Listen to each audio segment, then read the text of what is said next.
बालाघाट कांग्रेस प्रत्याशी सम्राट अशोक सिंह सरस्वार पर मतदान के ठीक पहले उनकी ही बहन ने लगाए संपत्ति हड़पने का आरोप। कहा जो परिवार का नहीं वह जनता का कैसे। वहीं पूर्व सांसद कंकर मुंजारे ने भी उठाए सवाल। कांग्रेस के लोकसभा प्रत्याशी सम्राट सिंह सरस्वार की चचेरी बहन और जीजा ने उनकी संपत्ति हड़पने का लगाया आरोप। बालाघाट सिवनी लोकसभा सीट से कांग्रेस पार्टी के प्रत्याशी सम्राट सिंह सरस्वार की चचेरी बहन डॉली सरस्वार चौहान और उनके जीजा प्रमेंद्र सिंह चौहान ने उनकी संपत्ति हड़पने का आरोप लगाते हुए एक वीडियो जारी किया है। वीडियो में वे बता रहे हैं कि जिस बंगले में आज उनके चाचा पूर्व विधायक अशोक सिंह सरस्वार और चचेरे भाई सम्राट सिंह सरस्वार रह रहे हैं, दरअसल वह उनके नाना स्वर्गीय राणा हनुमान सिंह का है। उनकी अपनी कोई संतान नहीं थी, सो उन्होंने अपनी वसीयत में ये बंगला मेरे पिता विनय सिंह सरस्वार तथा ग्राम तिरोड़ी में स्थित संपत्ति अशोक सिंह सरस्वार के नाम कर दी थी। उनके चाचा अशोक सिंह सरस्वार जब विधानसभा का चुनाव लड़ रहे थे तब उन्होंने मेरे पिता विनय सरस्वार से कुछ दिनों के लिए उक्त बंगले में रहने की अनुमति मांगी थी, जिससे मेरे पिता ने संघर्ष स्वीकार कर लिया था, किंतु उसके बाद उन्होंने बंगले पर अनधिकृत रूप से कब्जा जमा लिया और मेरी माताजी के निधन के उपरांत हमारा सारा सामान बाहर फेंकवा दिया गया। हमने जिसकी रिपोर्ट कोतवाली थाने में दर्ज करवाई है, किंतु कोई कार्यवाही नहीं की गई है। इस मामले में पूर्व सांसद तथा बसपा उम्मीदवार कंकर मुंजारे ने भी पूर्व विधायक अशोक सिंह सरस्वार और कांग्रेस से लोकसभा प्रत्याशी सम्राट सिंह सरस्वार को आड़े हाथों लेते हुए खरी खोटी सुनाई। डॉली सिंह चौहान प्रमेंद्र सिंह चौहान की वाइफ हूँ। मेरे पिता विनय सिंह सरस्वार हैं। प्रथम राणा हनुमान सिंह जी की थी जो मेरे ग्रैंडफादर थे। उन्होंने मेरे पिताजी को अपनाया था। उन्हीं के सारे वो काम करते थे, मेरे फादर विनय सरस्वार जी। तो हमारे जो ग्रैंडफादर थे राणा हनुमान सिंह जी, उन्होंने मेरे पापा को ये वसीयत से ये बालाघाट सर्किट हाउस रोड का जो बंगला है वो उन्होंने उनको वसीयत से लिखा था। गवाह में अशोक सरस्वार जी के गवाह हैं। और जब 2016 से मेरी मम्मी नहीं रही तो वहाँ हमारे मम्मी का बेडरूम था, मम्मी पापा का, तो उन लोगों ने वहां से सामान हटा के हमारे नक्सी के घर में सम्राट ने फेंकवा दिया था। फिर पापा हमारे विनय सरस्वार जी वो गए, उन्होंने उनसे प्यार से बात किया। फिर हम उनके नाम की नेम प्लेट थी, हमारे पिताजी के नाम की जो नेम प्लेट लगाया उन्होंने, नई नेम प्लेट, तो उसको उन्होंने रातों रात तोड़वा दिया सम्राट सरस्वार ने। और फिर हम प्रकाश चतुर्मोता जी हैं, उनके घर हम बैठे थे, तो वहां हम चाय वगैरह पी रहे थे, तो हमको किसी ने बताया कि कोई आपके घर में वहां तोड़ा ताड़ी कर रहा है। तो मैं और मेरे पिताजी गए। मेरे पापा ने बोला कि आपने नेम प्लेट क्यों तोड़वाई और सामान भी फेंकवा दिए, भैया ये आपको अच्छा नहीं लगता, आप ऐसा मत करिए। तो उन्होंने मेरे पापा के साथ बहुत अभद्र व्यवहार किया, धक्का दिया। तो मैंने बोला तो उन्होंने मेरे ऊपर हाथ उठाया, अशोक सरस्वार जी ने। जैसे ही उन्होंने हाथ उठाया तो मैंने घबरा गई मैं, और मैंने अपने हस्बैंड को फोन किया। तो भाग्य से ये रास्ते में थे तो ये स्पीड में आए। फिर प्रकाश चतुर्मोता जी भी आ गए, फिर मेरे मामा वगैरह सब आ गए वहाँ पे, छोटे मामा। एफआईआर लेने को तैयार नहीं हो रहे थे थाने वाले। हम लोग फिर अड़े कि अगर आप एफआईआर नहीं लेते हो तो उसका कारण बताइए कि एफआईआर क्यों नहीं ले रहे। तो कम से कम हमको आधा पौन घंटा जो कोतवाली थाना बालाघाट वहाँ इंतजार करना पड़ा। हम लोग हटे नहीं वहां से। फिर जब शायद थानेदार साहब को भी लगा हुआ कि नहीं इस मैटर सेंसिटिव है, फिर उन्होंने एफआईआर लिखी। तो इनके नाम पे एफआईआर भी दर्ज है। वो हमारी हीना दीदी ने बहुत मदद की। हीना दीदी ने हमको फोन किया कि दीदी मैं आपके साथ हूँ। फिर हम लोग आए वापस। फिर हमने कंप्लेंट करी, तो फिर उसके बाद में उसमें भी फिर कहानी दूसरी हो गई कि न्यूज़पेपर में आया तो हमने तो निकलवाया नहीं था भाई। थाने से अपने आप न्यूज फ्लैश हुई और इतना मजबा जब जम गया था शाम के इंसिडेंट के बाद, हमारे ससुर साहब को फोन करके वो बोल रहे हैं कि तुमने अच्छा नहीं किया ये पेपर में निकलवा के। सम्राट हमको धमकी देने लग गया कि तुम लोगों ने हमारी एफआईआर न्यूज पेपर में कराए। हमने बोले हम बालाघाट आते नहीं, इतने सालों से हम जानते नहीं किसी को इतना। हमारे विनय सरस्वार जी जो मेरे पिता हैं, इन्हीं का मकान था। अशोक सरस्वार जी उनके भाई ने करके उनको आने जाने रहने दिए। ज्वाइंट फैमिली थी, वो भी रहते थे, हम भी रहते थे। परिवार एक था, बिजनेस एक था, सब एक था। जब से मेरी मम्मी चली गई तब से इनके मन में ऐसा पता नहीं क्या आया कि आप यहाँ नहीं रहेंगे, हम रहेंगे और ये मकान आप हमें दे दीजिए। कि सामने वाला जो रूम है एक, जो हमारे ससुर साहब ने इनको बोला ठीक है भाई, राजनीति आपको करनी है तो आप अपना आगे वाला कमरा ले लीजिए और जो भी ऑफिस चलाना है आपको चलाइए। धीरे धीरे क्या हुआ कि जब ये लोग ज्वाइंट में ही बिजनेस में थे और कभी भी विनय सरस्वार जी ने शायद कभी मन में भी नहीं सोचा हुआ कि मेरा बड़ा भाई मेरे साथ ये करेगा, तो एक जो कॉन्फिडेंस रहता है भाई का रिलेशन है भाई, तो उस हिसाब से इन लोगों ने आगे कैरी फॉरवर्ड कर देगा। लेकिन सामान पूरा जो उस बंगले के अंदर आज भी जो पलंग बिस्तर फर्नीचर जितना है वो सारा राणा साहब के टाइम का ही है, जो कि वसीयत के द्वारा इनको दिया गया था। वो सारा सामान आज भी वही है।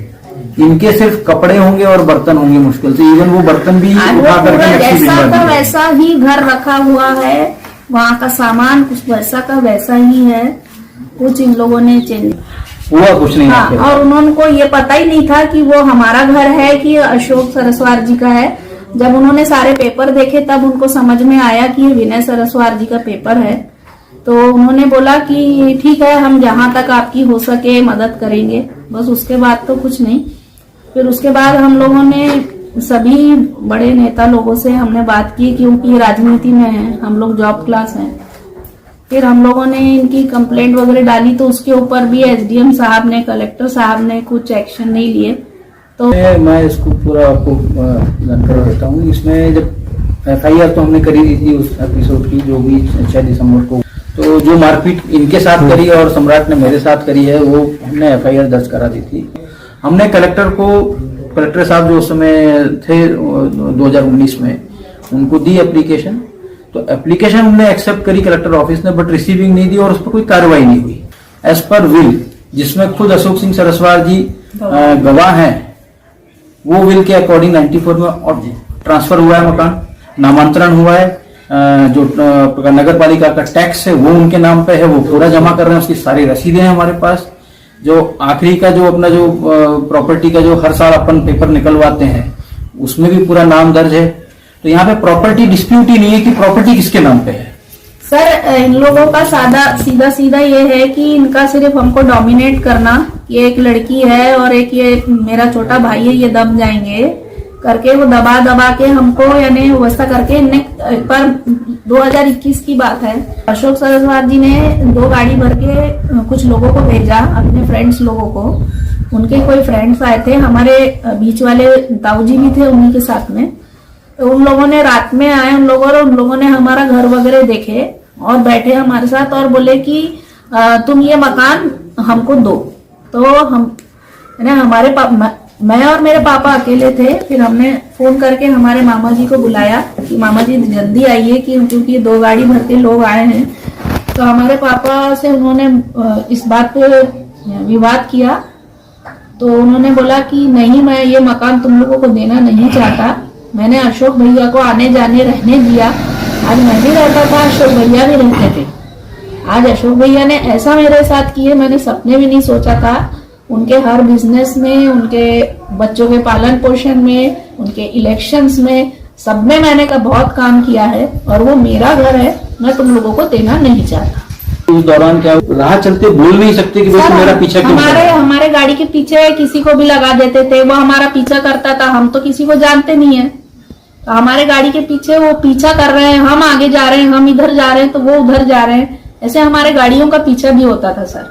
और सम्राट ने बोला भी था कि ज्यादा यहाँ आएगी तो इसको अच्छा नहीं होगा।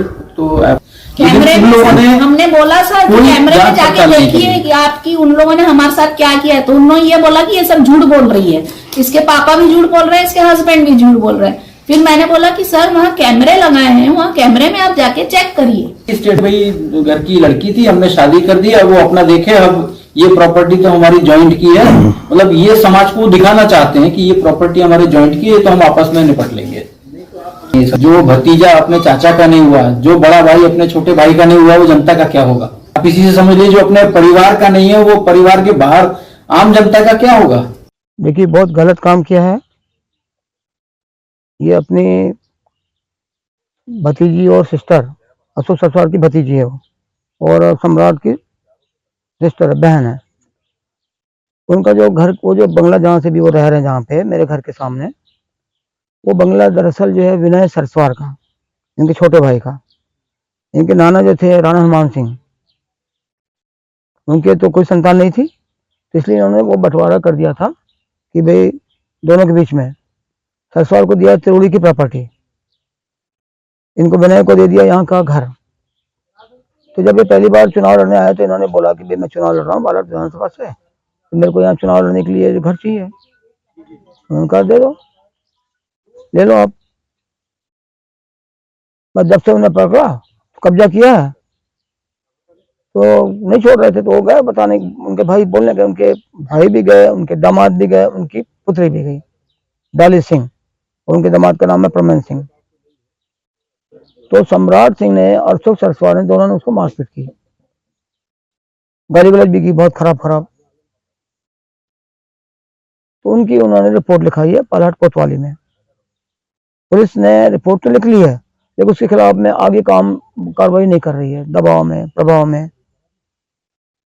क्योंकि अभी भाजपा की भी सरकार भी थी, तब भी वो दबाव था। गौरीशंकर प्रसेन तो इनका आदमी था, अशोक सरस्वार का और सम्राट सिंह का, इन्हीं का आदमी है वो, उन दबा दिया मामले को। सम्राट सिंह तो रोज जाकर के गौरीशंकर प्रसेन के पांव पड़ता था, ठेका करते थे। तो डेंजरेज को जो ठेका है रोड का, वो ठेका 13 करोड़ का था, लेकिन गौरीशंकर की उसमें पार्टनरशिप थी, ठेका इनका लेकिन पार्टनरशिप, तो रोज जाते थे वो। तो इसलिए गौरीशंकर ने इनकी मदद किया, थाने से केस को आगे नहीं बढ़ने दिया। भैया दानवीर की बात करते